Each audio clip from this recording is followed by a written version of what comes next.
Okay, let's get started. Are we missing a bunch of people? All right. Okay, so today we're going to talk more about things that you can do with a posterior distribution after you've obtained draws from it. Before we can do that, I have to tell you that we're obtaining draws from Stan. Columbia has a bunch of grants to develop Stan, seeking more grants. I'm seeking to use Stan for business purposes, and according to those confluence of things, people such as myself have to disclose these facts prior to presentations regarding Stan. So gone over a number of things in the past couple sessions to talk about ways in which you can, in some sense, say one model is better than another according to some criterion. So we want to make sure everybody is clear on what those are. And unfortunately, there are a whole lot of superficially similar things that other Bayesians and other non-Bayesians use that primarily just create a lot of confusion. So we want to dispel the confusion before it even crops up. And so the title of this slide, What is Not What, is taken from one of my favorite papers of all time by Gutman. In the 1970s or so, who basically gave a speech and then subsequently wrote it up into a paper that just listed, 43 common misconceptions that were prevalent in social science research at the time and why they were wrong. So what is not what is the title of this slide. So the expected log predictive density is really what we're after. It's the expectation over future data, outcomes in future data. So, it's the expectation of some G function, and the G function here is the utility for predicting the future outcomes correctly, and the specific form that this particular utility function takes is the logarithm of the PDF of future outcomes given past outcomes. And so, the logarithm is there in order to sum over independent future outcomes. Using a PDF makes sense if you're respecting probability. It also yields, in this case, a proper scoring rule, one which is maximized when you're predicting the future outcomes exactly, in contrast to a lot of things a lot of non-Bayesians use that don't have the property of being a proper scoring rule. And moreover, the predictive density function that it seems intuitive to use would be the predictive distribution for future outcomes given the past outcomes that you use to obtain the posterior distribution. Shoot. So, each future outcome is a probability distribution. The future outcomes are assumed to be independent, conditionally independent draws from the future probability distribution. Is it like a joint, you have all the different yes. Of size n, but that's really just a convention for the units. In relative, ELPD is used in relative terms to say one model is expected to predict better than the other, and whatever units of observation you use to do that, it's going to be the same conclusions. Robert? I'm not sure I understand why it's maximized. We did not prove that, so it's understandable that you would not understand why that is. But that is basically the definition of a proper scoring rule, one that has that property. And I'm just asserting that this one, among some others, does have that property, and many others do not. I could probably follow up with a link on Piazza that would go through a proof, but that's not really how we roll in this class. Anyway, so if you take it as true, which it is true, and it's known to be true for a long time, that this is a proper scoring rule, it seems pretty intuitive that the expected log predicted density, or ELPD, is a reasonable way of comparing one model to another and using the predictive density of future outcomes given past outcomes, the past outcomes that you condition on to obtain the posterior distribution makes a lot of sense. Now, remember, this is essentially a posterior predictive, or this is a posterior predictive distribution. And so you're composing that as the integral over the parameters of, future data given parameters multiplied by conditional PDF of parameters given past data, which is just the posterior PDF. Multiply those two things together, integrate over theta, and you're left with the PDF of future outcomes given past outcomes, which is basically the utility function that we want to take the expectation of over future outcomes and use that to compare models. Now, we can, so that's the concept that we're going after. Of course, at best, we can only estimate the expected log predictive density from the data that we have, but it turns out that we can estimate this pretty well under the additional assumption that all of the Pareto K parameters that are estimated as part of the Pareto smoothing process are sufficiently small. Certainly, if they're less than 0.05, all of them, you're good. Even if some of them are between 0.05 and 0.07, you're probably good. If any of them are higher than that, when the Lu function gets called that computes these Pareto values, it will suggest, hey, you've got a couple observations here that have Pareto values like 0.8, 1.2, etc. You should probably invoke the option to refit your model, excluding one of those observations, and then calculating the expected log predicted density that way. Becca. You're just taking the expectation of the PDF of future outcomes. Are you losing a lot of the value, which is how uncertain you are about each prediction? Right. So the uncertainty goes into that expectation. And so remember the definition of the expectation, the integral of some function multiplied by PDF integrated over the whole space, which in this case is omega, the sample space of the outcomes. And so you're basically, averaging all possible outcomes according to their uncertainty with the posterior distribution that you've obtained by conditioning on past outcomes. And so when you take an expectation, yes, you're sort of reducing a whole distribution down to a single number, but that reduction process averaged over everything according to its probability. And so if you have, long tails, you're, taking the expectation over a large space that has non-trivial probability. And so, taking the expectation is really, the most common Bayesian way of synthesizing a whole distribution into a single number.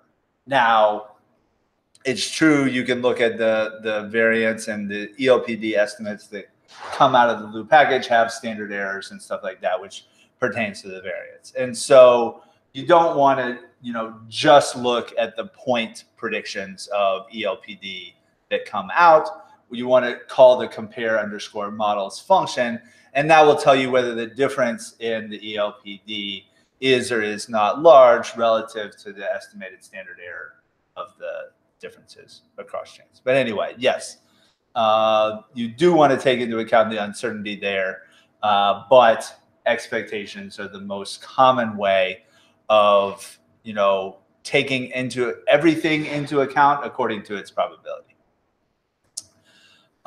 So we can estimate that pretty well. The Pareto K values are small. If some of them are not small, then Lu, or particularly models that are estimated with R-stan arm, will say, do you want me to estimate this again, leaving out one of these observations? And if you have like 3 or 4, it'll refit your model 3 or 4 times in order to get you know, a combination of these estimated leave one out cross validations based on the reweighting thing, and 3 or 4 actual, we're going to leave this observation out, refit the model, and then predict the one observation that we left out. But at least you don't have to refit your model n times, which is what most people think that you have to do in order to do leave one out cross validation. Anyway, if the Pareto values are small, or if you refit the model enough times to take care of the exceptions, we can actually estimate the ELPD pretty well. So that's certainly reason to use that. You may have also seen when you call Lou on one of these standreg objects, it produces something called the Lou IC, or the Lou information criterion. And we get a just ridiculous number of questions. Should I use expected estimated expected log predictive density, or should I use the Lou IC, without recognizing that the Lou IC is merely -2 multiplied by the ELPD estimate. And so there's literally no additional information in the Lou IC that wasn't already in the ELPD. All it does is reverse the polarity of the scoring thing, such that smaller values of Lou IC correspond to models that are expected to predict future data well, whereas larger values of ELPD correspond to models that are expected to predict future data well, even though the ELPD can and often is negative. So better ELPD, if the ELPD tends to be negative, is one that is closer to 0, not closer to negative infinity. Anyway, the Lou IC, basically the only thing it's good for is that it is on a comparable scale to a lot of the other information criteria that have been developed over the previous decades, and are all basically trying to approximate -2 times the ELPD, but doing so in ways that are variously worse or make stronger assumptions.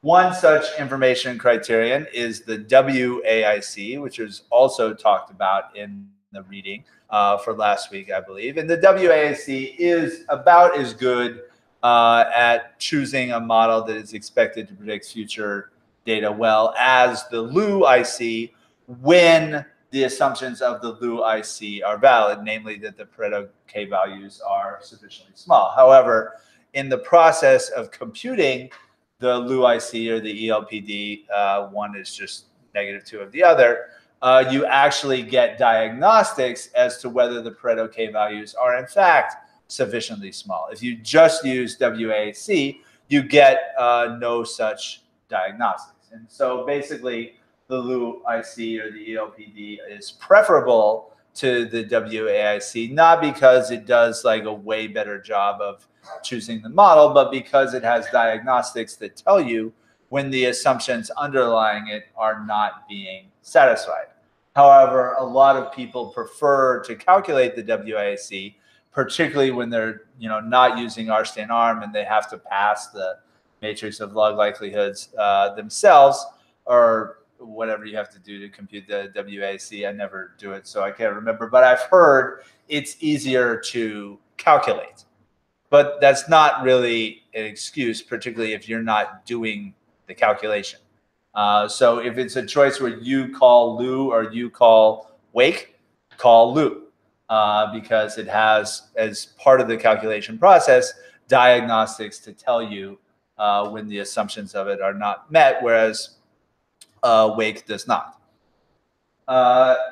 WAIC was written up a few years ago in response to the so-called deviance information criterion, which had become popular over the last couple of decades for people who are doing Bayesian analysis with one of the WinBugs or Bugs or JAGs family of software that does, basically Gibbs sampling with some fallback to some other mechanisms like slice sampling when they can't recognize the kernel of the full conditional distribution. Anyway, the deviance information criterion became popular because WinBugs output it automatically when you finally got finished sampling your model using WinBugs. And it is about as good as the W Aic when the posterior distribution is multivariate normal. However, the DIC does not itself tell you whether the posterior assumption that the posterior distribution is multivariate normal holds, or holds approximately, or to the extent in which it holds. And thus the WAIC or the LUIC or the ELPD, which don't make any assumption about the, whether the posterior distribution is multivariate normal or anything else, are more general and less assumption laden approaches to trying to figure out what model is expected to predict future data the best. Finally, although I'm leaving out a whole bunch of variations on this idea that are all trying to calculate the ELPD with various additional assumptions that aren't needed, the original one was the AIC, which is primarily something that is used by frequentists and sometimes by data mining people. And it is about as good as the deviance information criterion when the priors on the parameters are either improper or you have so much information that the priors are simply irrelevant. And so the AIC is really trying to estimate -1/2 of the ELPD, making the strongest possible assumptions and not really averaging by doing the expectation process over your uncertainty in the parameters. It just plugs in point estimates of those parameters and is assuming it's multivariate normal and assuming the priors are irrelevant and all that. But anyway, all this stuff is really, connecting back to the original information criterion used in statistics, which is the AIC. That is something that is a widely used tool for selecting models, or to saying, one model that's more restrictive than another is preferable, but there's not a whole lot of understanding of the additional assumptions that are going into the AIC calculation, nor recognition that you can easily relax all of those assumptions if you just use Stan and Lu, etc. So it should also be kept in mind that none of these work particularly well, even the way in which the Lu package calculates the ELPD, when there are many, many, many models to compare. So the Pareto smooth importance sampling ELPD estimate reduces the variance by doing the Pareto smoothing. That comes at the expense of like a small amount of bias, which is typically negligible. However, if you're estimating a large number of models and trying to compare them, then the bias kind of grows on itself. And all of these things can become less reliable. And so today we want to talk about one way in which you might do model selection when you have a lot of predictors and you're trying to figure out what submodel might be most appropriate, to use going forward, because there's a lot of submodels within any big model that has a whole lot of predictors in it. Questions about all this information criteria stuff? But if you have questions, basically the answer is to use ELPD. But understand that there's going to be a lot of people trying to estimate the same ELPD as you in ways that are worse, less robust, making stronger assumptions, and ignoring uncertainty.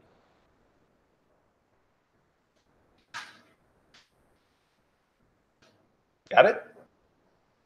Okay.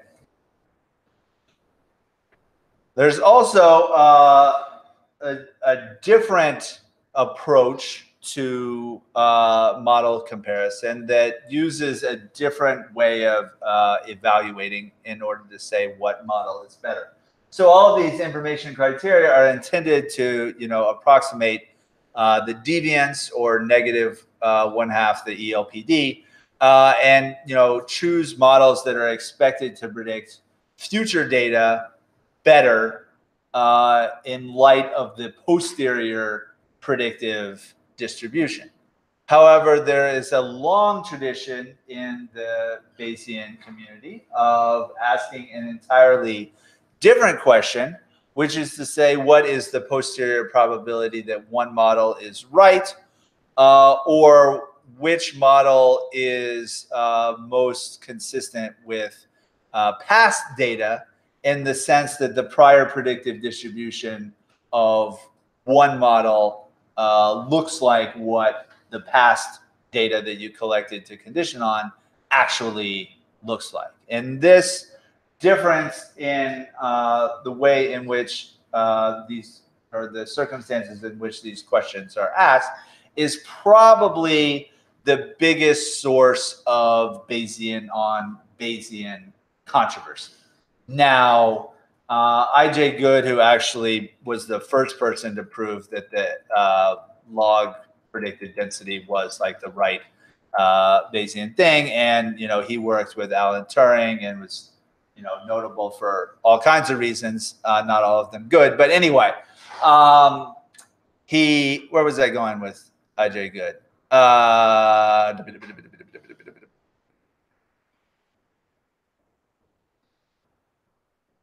Yes, he wrote a paper back in the 1950s or the 1960s that was like 2 to the 14th kinds of Bayesians. And that, I think, underscores a point that I think I tried to make the first week, that not all Bayesians agree with each other. In fact, they tend to disagree with each other, even though they agree that they disagree with frequentists. But this is one of the areas in which differences in what's the proper approach among Bayesians are probably the sharpest. Now, around Columbia, there's certainly a preference for using the ELPD thing, or W Aic, which is pretty much equivalent. But you should be aware that there are just as committed Bayesians elsewhere who don't like this idea of let's try to predict future data best, and are instead interested in whether the data that we have currently are more consistent with the priors of one model or another. And that doesn't make them less Bayesian, just because they're asking sort of a different Bayesian question. So the people down at Duke, various people throughout Northern Europe, but not Scandinavia, tend to do things this way, which is to proceed that we're, in the enclosed case, which is, we talked about last time, is, assuming that one of the models among a set of models is the correct one. And if you make that assumption in your Bayesian, the conditional probability that the Jth model is right, given the data, and the additional assumption that one of the candidate models is right, can be given by Bayes' rule. So the probability that the Jth model is right, given the data, we just write the right-hand side of Bayes' rule, the probability that the Jth model is right before seeing the data. That's basically your prior probability on model J. It's considered the honorable thing to do to make that prior be 1 over m. So all of the models that you're considering have the same prior probability of being right, multiplied by the probability of data, of observing these data under the Jth model, divided by the marginal probability of observing these data. And that right-hand side can be expressed as the prior probability on model J multiplied by the denominator of Bayes' rule when you started out, in order to get the parameters under the Jth model. So the integral over the parameters of the prior PDF under the Jth model multiplied by the likelihood of or the probability of observing the data given the parameters under the Jth model integrated over all the parameters. And so that is what corresponds here. This in the numerator now used to be the denominator when we were using Bayes' rule previously to obtain posterior draws of the parameter. And this denominator is just the summation of this numerator over all M models being considered. Now you might ask, well, the whole reason why we're doing MCMC in the first place is that we couldn't do those integrals analytically. But it turns out once we obtain samples from the posterior distribution for each of the M models, we can approximate these integrals as well. Now, there's certainly most of the ways in which you can do that are bad, but they're not that they're like conceptually bad. It's just they're bad estimators of an integral. It takes a huge number of draws in order to estimate them well, but there are one or two ways in which you can still get good estimates of those integrals with a reasonable number of draws, especially if those draws don't have a whole lot of dependence to them. Anyway, basically what this amounts to is getting posterior probabilities over models amounts to a contest as to who had the best priors. That's kind of what it boils down to. And so it seems to me, although it was not said explicitly in the reading, that if you're going to utilize something like this, it seems, you know, just inevitable to me that you have to pre-register what priors you're going to use before you see the data, because this certainly could be easily manipulated if it's basically a contest to see who had the best priors. It can be manipulated by changing your priors after the fact and reporting the results that you obtained once you adjusted your priors after obtaining the posterior distribution in the first place. And so I think if you're going to go this approach, it's sort of as necessary as it ever is to pre-register and say what your priors are going to be before you even go out and collect the data. However, a lot of the usage of this particular tool doesn't, it's been used in situations without pre-registered priors. It's, I think, sort of considered hostile calculation in the sense that, the conclusion that you're trying to get from this is that, there's a 8.87 probability that my model is right and a 0.87 probability that your model is wrong. And so you only have a 0.13 probability of being correct. And in situations like that, in which you don't know who your adversary is, it's difficult to get everybody to pre-register their priors in advance. Yes? Those priors that registered, they're not the priors that each one is right. Oh, right. So this is usually going to be 1 over n. Yeah, certainly you can manipulate the process fairly easily by putting a 0.99 probability that your model is right. If that's what you believe, then you really don't need to calculate this. Becca. So it seems like if you're going to do this, you need to try when you're comparing models, yourself perhaps. Like you need to do every combination of prior and option for your model. Yeah, so the likelihoods can vary from one model to the next as well. So yeah, there's a lot of combinatorics that could be involved here, whether it's priors, likelihoods, all that. Comparing the distribution, the prior distribution, which is the result of both priors and yes. other stuff. So always keep in mind that this is basically saying which model's prior predictive distribution looked like the data when the data came in. And so prior predictive distribution depends on priors on the parameters and the distribution for that you think the data was generated on conditional on the parameters. But also, like, you want the next, like, All different. parameters, and then you're like, well, Yeah. what about an interaction? So then it's like, but if you change the prior without also testing the Yeah. So this is a flexible tool, and they can be used for all that. You know, different priors, different sets of predictors, different substantive theories, different, you know, functions assumed to generate the data, different priors on the parameters that go into that. But there's certainly a lot of, perhaps infinite number of possibilities to consider.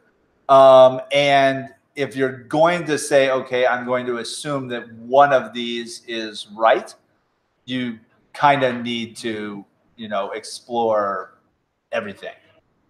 So it's an ambitious undertaking to do rigorously, but it's certainly done less rigorously in sort of a post hoc way. Like you write down your model, you send it into a journal, the reviewer doesn't like it, the editor is like, well, you know, the reviewer didn't like it, but you have a chance to respond.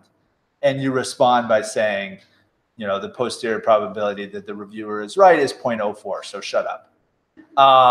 That is not, you know, pre-registered or considering the whole universe of possibilities. It's basically this sort of false dichotomy between you and the reviewer, etc. Nathan, number one? Yes. So, but doesn't this kind of like go against like when we say like, okay, we have like our well-researched, like very like thorough understanding priors that we established, and just because we get data that suggests something different, that shouldn't just change our entire prior, right? That should affect it in some amount of way, which is what we've been doing previously. Doesn't this just say that like, well, no matter what we thought the data generating process is, we're just going to say it's exactly, or we're going to say whatever approximating is close to the data that we've seen?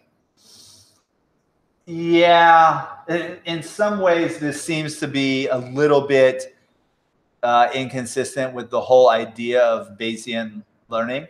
Like you sort of calculate this and one model has like overwhelming posterior probability of being correct. And then you're just like, okay, well, I'm not going to research this anymore. But there's always a possibility of like more data coming along in the future. And, you know, you end up with a different posterior probability on models. And so there's never, I guess, an end point. But, you know, I suppose you can say, you know, what we're thinking, you know, now based on the data that we have.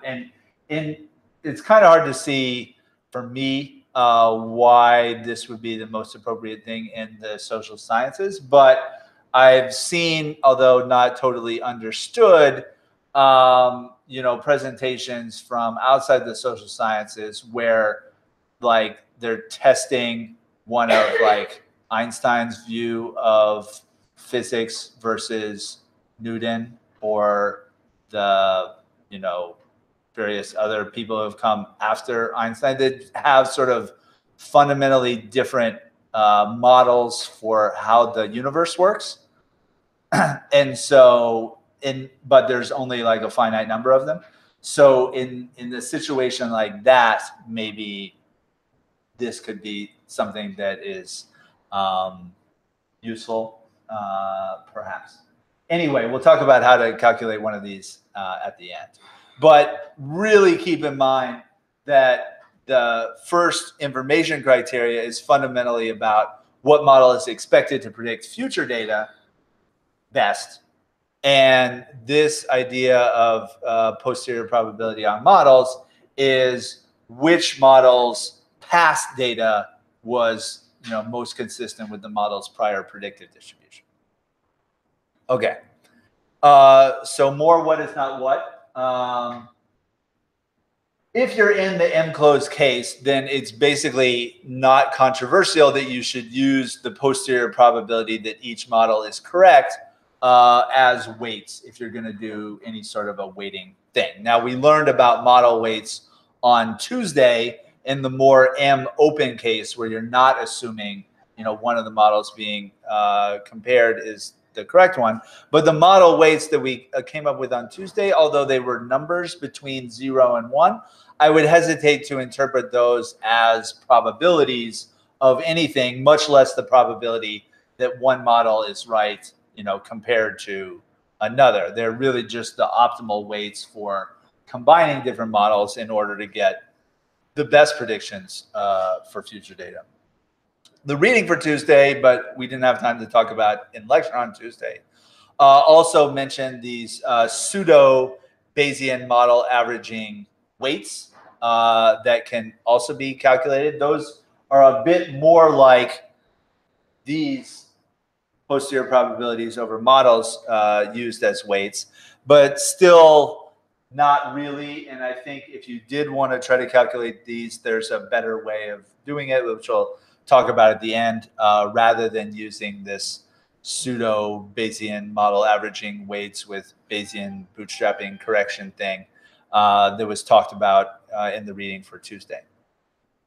People also talk about the Bayes factor, which is basically the ratio of the posterior probability of a model to the prior probability of a model. So if you take this and move it over there, you're left with that ratio on the right, which is known as the Bayes factor. But the Bayes factor essentially determines which of the models in your set are best if you make the usual assumption that the prior for any one model is 1 over the number of models being compared.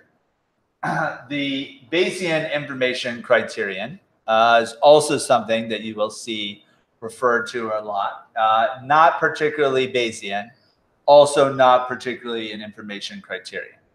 But it is an approximation to the Bayes factor, assuming the posterior distribution is multivariate normal, but it itself does not tell you whether the posterior distribution is multivariate normal, and it can be pretty sensitive to deviations of that. What we'll talk about at the end, and what there was a paper on the syllabus to read for today, is bridge sampling, which allows you to get pretty good estimates of Bayes factors or posterior probabilities of models without assuming anything is multivariate normal or anything like that.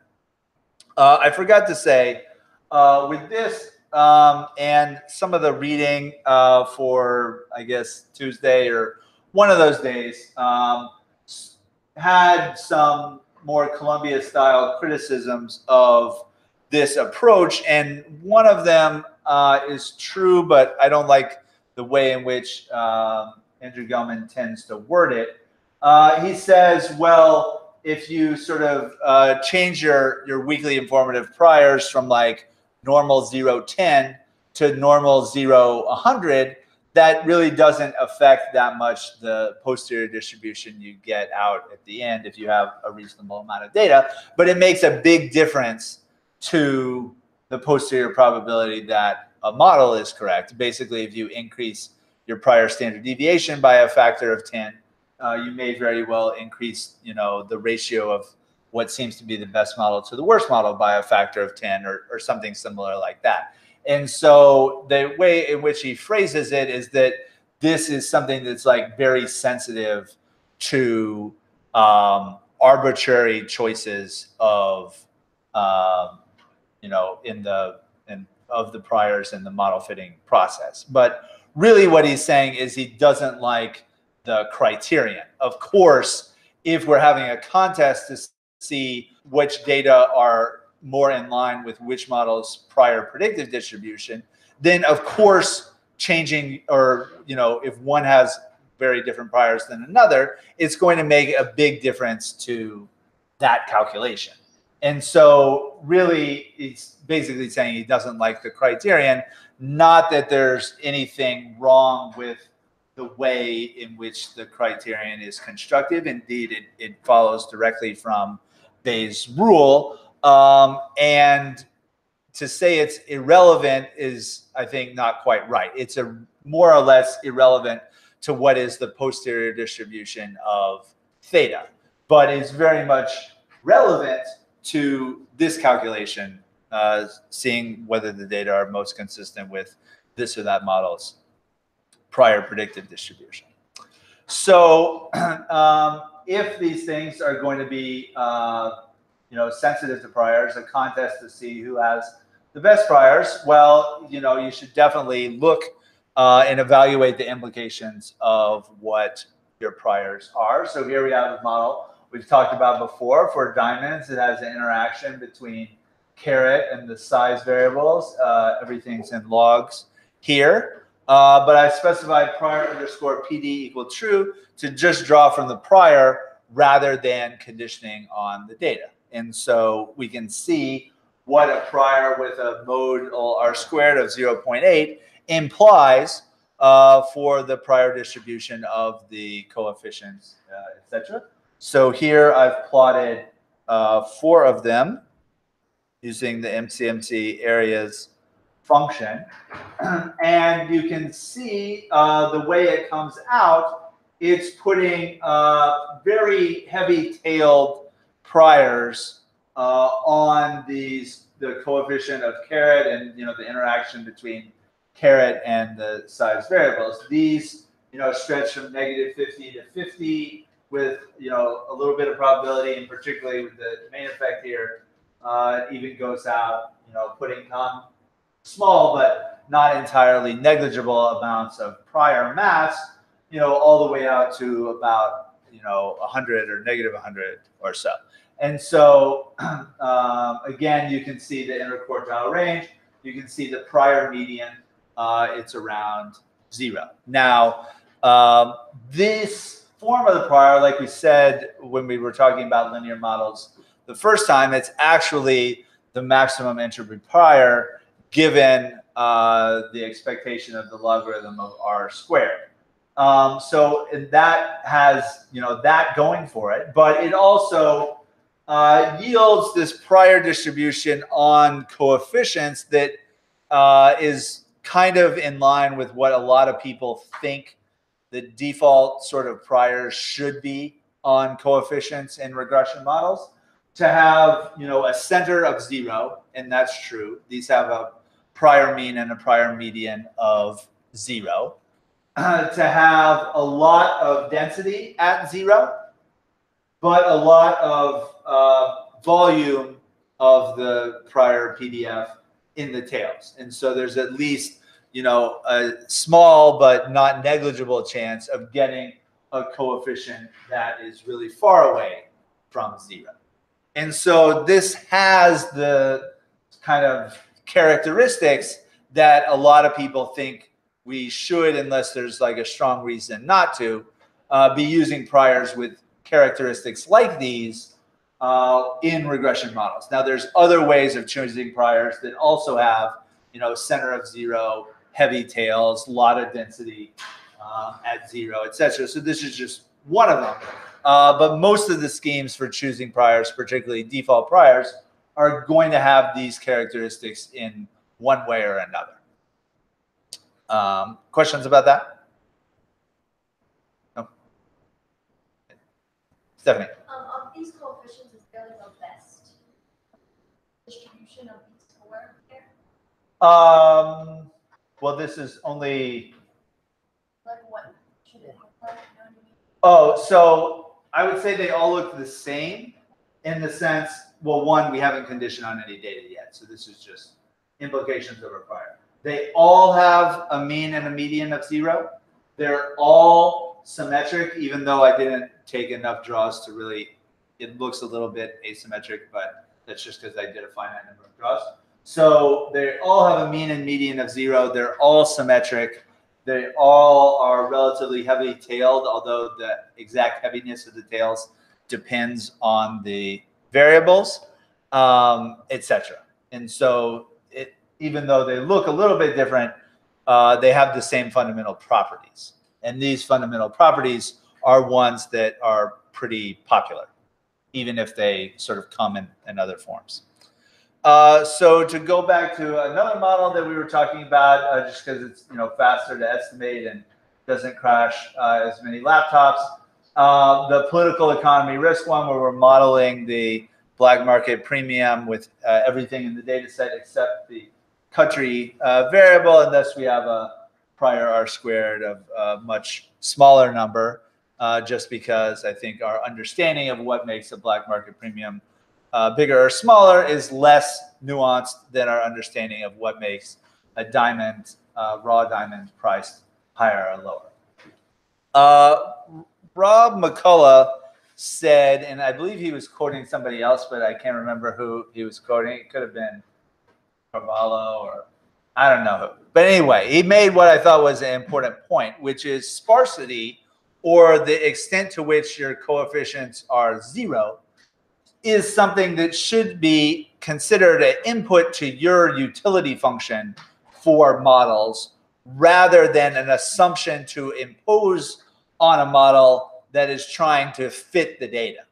And so you may like models where most of the coefficients are like pretty close to zero and only a few of them are pretty far from zero, because there's, you know, less stuff for you to have to talk about, and you can just focus on the coefficients that, you know, make the biggest difference to the predictions or whatever. So it's reasonable to say you like a model that has a lot of zero coefficients and few non-zero coefficients, but it's another thing and a worse thing and a wrong thing to say, well, I'm just going to impose that assumption on the data generating process from the get-go, when the data generating process might be inconsistent with that assumption, which would lower your, you know, utility for this model, but that's just kind of the way life is sometimes. Anyway, so we're going to now ask, you know, what can we do in order to like consider some of the coefficients from the big model that conditioned on everything we have except the country name, you know, going forward. Andres. Do you agree that the difference between that, say, and ridge regression in learning is that the absence of more uncertainty in the other one, but it seems like very similar. Yeah, so the uncertainty is very important. I would say this is, in contrast, more, I think he had lasso in mind, and we'll see a connection to that in a second. But also this idea that more comes from frequentist, that, okay, we're going to estimate unrestricted model, we're going to estimate all these coefficients, and then we're going to estimate a submodel that restricts some of those coefficients to be exactly zero. See how much that assumption causes misfit, and test the null hypothesis that some coefficients are exactly zero. This is, you know, this point of view, I think, is really intended to contrast with that, in the sense that we're not really imposing those assumptions, but we're sort of seeing what we can do after the fact and after taking into account our uncertainty. So the so-called projection pursuit approach, which was talked about in the reading for today, is implemented in the ProjPred package, which is now on CRAN. So you estimate your model. In this case, I've named the output post, and then you pass that to the var cell function, which is short for variable selection, and it attempts to find a submodel of your original model that contains, you know, 0, 1, 2, 3 up to 12, which is actually the number of predictors that's in this model. Is there some submodel of your original model that is almost as good? So here, for example, we have like mean log predictive density. It calculated in the same way that we've been talking about before. So a model with like all 13 predictors in it achieves negative 2.05, but, you know, a model that only has like 3, you know, gets negative 2.10, almost as good, not quite, but almost as good on log predictive density with only using 3 of the original ones. Now you could use 0, which just estimates a model with the intercept, and that seems to be considerably worse. And maybe 1 is, you know, it's better than 0, but, you know, it's still not quite as good. But, you know, maybe somewhere in the 3, 4, 5 range, we could get a model that had that number of predictors and has almost the same predictive ability without, you know, distorting the estimates on the non-zero coefficients as well. So that's just sort of the table that comes out when you print out the varcel underscore stats function. And so then the question is, well, what, let's say you want, 3 predictors. You think, negative 2.10 is about as good as negative 2.05. What is the three-dimensional submodel that achieves that? And so to do that, you then call the project function on the fit V object, which came out of varcel, and you specify NV, the number of variables, to be 3, and it returns you the three-dimensional submodel of the original model that achieves that log predicted density, and you get matrices of the draws on alpha and the betas. Unfortunately, you have to stick the column names back onto them in order to know what they are, but basically it's telling you the best three-dimensional submodel of the original model that you're estimating included these 3 variables, left out the other ones, and if the other ones are 0, this is the summary of the posterior distribution on the remaining variables, which is going to be a little bit different from the original marginal posterior distribution of these variables if you print it out post here, because in the original posterior distribution, the other coefficients were not being assumed to be 0. But anyway, here we have basically the 3 predictors in the best three-dimensional submodel of our original one, and all of these are tilted toward the negative side. Nicole. So under the hood, this is running like all the combinations of all 3, or like all 3 variables, and out of the 13. It's doing something that is not that, but is a consistent estimator of that, and is taking into account the, if you take something that's not exactly 0 and you make it 0, how does that change the other ones? But actually with some blue stuff and some reweighting and some stuff that was talked about in the paper, you can actually do this very quickly. So it takes longer to obtain the posterior distribution originally. Jude. Does the reference model always have all the predictors? No, but the reference model is the model that you start with. Basically, the biggest model that you can think of as reasonable. It doesn't have to be literally all. And in fact, it was not literally all. I omitted the country's name. This is just cross-sectional data. That's something that you just. Yeah. So this is kind of your base model, but big base model. And then, it's finding a submodel within that. So if you didn't include, one of the variables originally, a submodel of that is never going to like dig into your data set and pull out another variable. It's just some subset of the predictors that you start with. Nathan, number 1. Could you just interpret the last slide with What? the one that like where we ended up with like our 3-dimensional model? Yeah. Can you interpret this? Right. So this is a linear model. That makes it a little bit easier. So particularly for PRSX25, it would be easier for me to interpret this if I knew what the hell the variables were. But yes, the overwhelming probability that this coefficient is negative because all the draws were negative. For some of these other ones, there's a probability like 0.8 something. You could figure it out exactly, but there's the occasional draw that is positive, but they mostly tend to be negative. And so I'd say, whatever these variables are, they pertain to the courts and some other stuff like that, property rights. They tend to have a negative effect on the black market premium, but I can't even remember which way they did the black market premium, if it was like the street price to the airport price or the other way around. That also affects the interpretation. Melinda. On the previous slide, the last column, is that a ranking? No, this was the order in which it proceeded. So this last column is not very relevant, but it's saying it started with the big model and then it estimated this one and then that one, etc.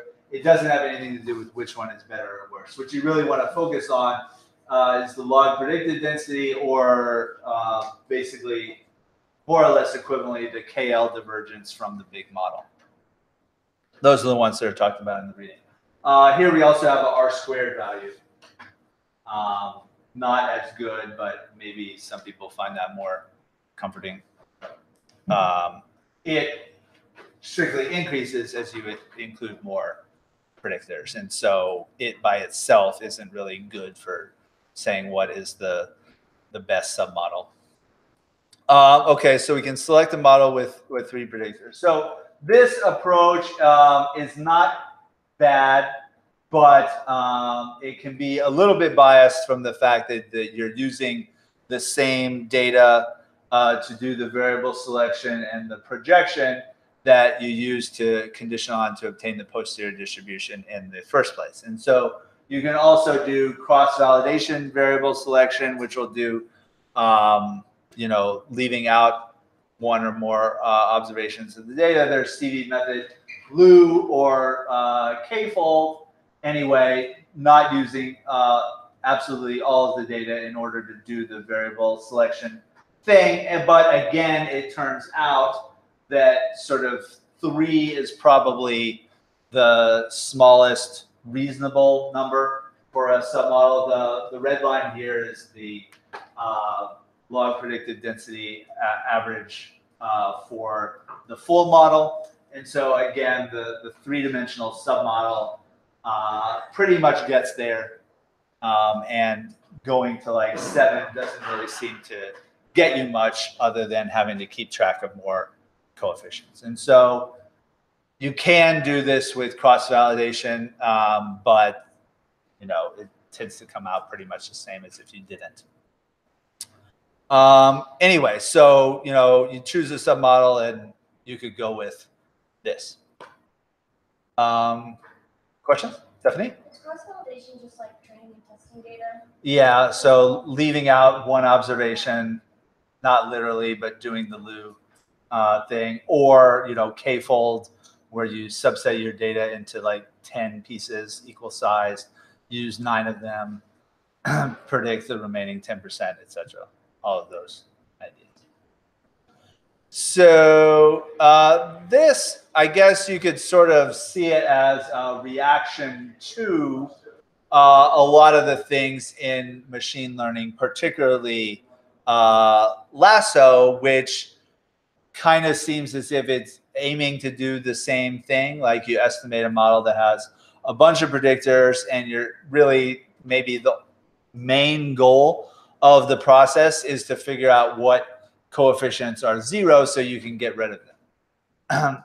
And Lasso and similar sorts of things with Lasso style penalization are very popular in the data mining literature and do try to do the same thing. So Lasso, in the case where we have a continuous outcome, chooses coefficient estimates for beta in order to minimize a penalized objective function. So the sum of squared residuals summed over the data plus lambda times the sum of the absolute value of the proposed coefficients. And so here we have a term pertaining to the misfit of the data, and here we have a term that penalizes the coefficients to the extent that they are not 0. And it's been, you know, pretty well established for a long time now. Lasso, I think, first came out in the 1990s or so, that this tends to produce better predictions than, you know, omitting the penalty term and just minimizing the sum of squares, because, you know, ordinarily squares, the senses in which it's optimal, have really nothing to do with ability to predict future data or testing data or anything like that. It has also been known for a long time that the objective function being minimized by the Lasso procedure is proportional to the negative of the logarithm, I forgot logarithm, posterior kernel. If you fix sigma to 1 in a Gaussian likelihood and impose independent Laplace priors on the coefficients beta. And the kernel of a Laplace prior involves the absolute value of the random variable in question. And so this is independent Laplace priors with location 0 and inverse scale lambda, which in the lasso context is interpreted as the penalty on coefficients. Now, you might ask yourself, well, why would you be penalizing the coefficients to the extent they depart from 0 unless you believed that most of the coefficients tend to be pretty close to 0? And that makes sense. And so in a manner, that's one way in which a lot of the machine learning stuff is closer to Bayesian statistics than it is to frequentist statistics, because they're pretty upfront in their beliefs that if you just throw a bunch of predictors into like a linear model, most of them should be close to 0 or maybe exactly 0. The Laplace distribution could be justified as a maximum entropy distribution. It is the maximum entropy distribution for a real random variable if you impose the constraint that the expected difference from the location parameter in absolute value is equal to 1 over this inverse scale. And so if you had some idea as to what the expected absolute value of a coefficient would be, and then you set that equal to 1 over your lambda, estimate that model conditional on that lambda, then you have pretty much a posterior distribution that corresponds to these maximum entropy priors. But since this objective function and this negative log posterior kernel are the same for a given value of lambda, if you do this the Bayesian way and take the posterior mode, that is going to correspond to the solution for lasso that is available in various R packages, etc. But even though the lasso procedure has been around since the 1990s, it was only recently that Ryan Tibshirani, his son, Rob is the father, Ryan Tibshirani, his son, and a couple other co-authors derived the sampling distribution of this lasso estimator of the coefficients across repeated samples. And so the original, and for 25 years or whatever, usage of it was sort of disconnected to traditional frequentist questions. Now you sort of can, but the whole thing is conditional on a given number of non-zero coefficients. And if you apply it in practice, you're going to get different numbers of non-zero coefficients each time you take a new sample. So I'm, understandably or predictably, I guess, a bit skeptical of that. But the lasso became popular before it became frequentist. I guess that's the notion that I wanted to convey with the last point there. So here is a plot involving a coefficient. For a logit model, has no intercept, just one coefficient, has a Laplace prior, not very many data points, etc. And so in the black line here, we have the log kernel of the Laplace prior. Again, it depends on the absolute value of the coefficient. In red here, we have the likelihood for the coefficient evaluated at the data being used. And we can see, the maximum likelihood estimate where this is peaked is probably like 1.5 or so. The posterior kernel is given in the blue line here. It has a mode at 0, which is where the Laplace prior was peaked. But it's asymmetric. It has kind of a heavier right tail than a left tail, etc. And what I'm trying to convey here is that if you just do lasso, you would say, okay, I get my point estimate that this thing is 0, and then I stop. If you use the same function but use it as a posterior kernel, use MCMC to draw from the posterior distribution, then you get, even though you're starting with the same function, a very different conclusion. The posterior mode is 0, but the posterior mean is certainly positive. The posterior median is certainly positive. And so it's certainly not the case that we're sure that this coefficient is 0. If anything, probably the most correct thing to say is that we're very unsure what this coefficient is. It could be, good chance it's negative, good chance it's positive, etc. But what a lot of people find attractive about Lasso is what I think is sort of the intellectual dishonesty of it, that you can do this thing, ignore all the uncertainty, and just sort of go with the fact that it told you it was 0. It didn't tell you you should be sure it's 0. Indeed, in light of these few observations that we have, you should not be sure that it's 0. But because the Lasso method doesn't really do anything to propagate your uncertainty about the parameters or whether the parameters are 0, or even if it really makes sense to say that this parameter could be exactly 0. All of those can be achieved, with full propagation of uncertainty with just as little effort and only slightly more time by using, Lasso priors, which are actually implemented in RStanArm, although I wouldn't necessarily recommend them. I think we have some better choices there, but it, certainly is the case that Lasso tends to produce better predictions than does maximum likelihood, because the prior pulls the maximum likelihood estimate more toward the posterior mean or the posterior median if you did a full Bayesian model of it. Questions about that? Yep. All right. Running out of time a little bit.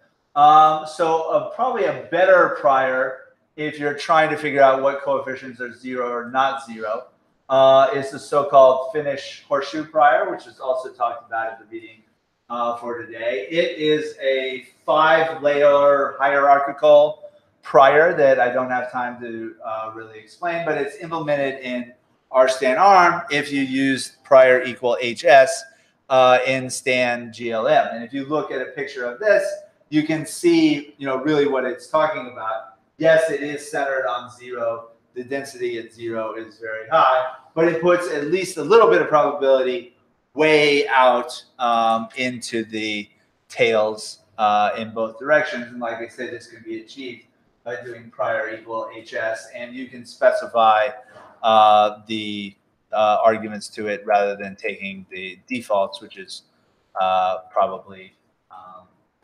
advisable. Anyway, if you estimate that model, condition on the data, then you get these coefficients. And because the prior is so concentrated at 0, these coefficient estimates are much closer to 0 than what you would have got if you used improper priors or something like that. If you run this through projection pursuit, it would probably knock out everything except this one here, PRSX 25. That's my guess, but you probably would. So you'd be left with a one-dimensional submodel if you use this prior, which is probably a more appropriate prior if you're sort of searching for 0 versus non-zero coefficients. Finally, you might notice that I specified diagnostic_file is this. This is for the bridge sampling thing, which I'm going to talk about next. Basically, by default, RStanArm doesn't save enough of the output in order to calculate posterior probabilities on models. So you have to use this, so it saves all the output to the disk, and then bridge sampling can come along. There's the M in bridge sampling, and do its thing. So how does bridge sampling work? It basically takes the posterior output, does some manipulation, some resampling stuff on it in order to get estimates of Bayes factors, posterior probabilities on models, etc. And so You call bridge sampler, pass it your RStan arm object, the one that I just created with the horseshoe priors or finished horseshoe priors. Then I could estimate another model that excludes all of the coefficients, just conditions on the intercept. So very skeptical that we can say anything about what the black market premium is in various countries. Pass that to bridge sampler. You very quickly get back these bridge 2 and bridge 3 objects. And then you can pass them to post_prob or Bayes underscore factor or BF, whatever that is. Anyway, I prefer the posterior probabilities if you're going to do anything along these lines. And it basically said there is a 0.002 probability that this model is right, given that one of these two models is right. And so very high probability that this model with the, at least a pretty big coefficient on PRSX25 is the right one. Again, it's sort of in this artificial world that we're only comparing two possibilities out of, many just as reasonable ones that we could compare. But, you can do this with any number of models relatively quickly. And so if you want to get posterior probabilities on models, I think bridge sampling is the best way to do it that we know currently and is like easily implemented for a wide variety of models in our RStan arm. You can do it yourself once we get to estimating your own models. It's again pretty easy. Okay, that's all for today. Not assigning homework over spring break. We'll have a homework when we get back. Do the reading for 2 weeks from now. We're going to start to get into matrix algebra and probability on vectors and matrices, conditioning on matrices, all kinds of good stuff like that.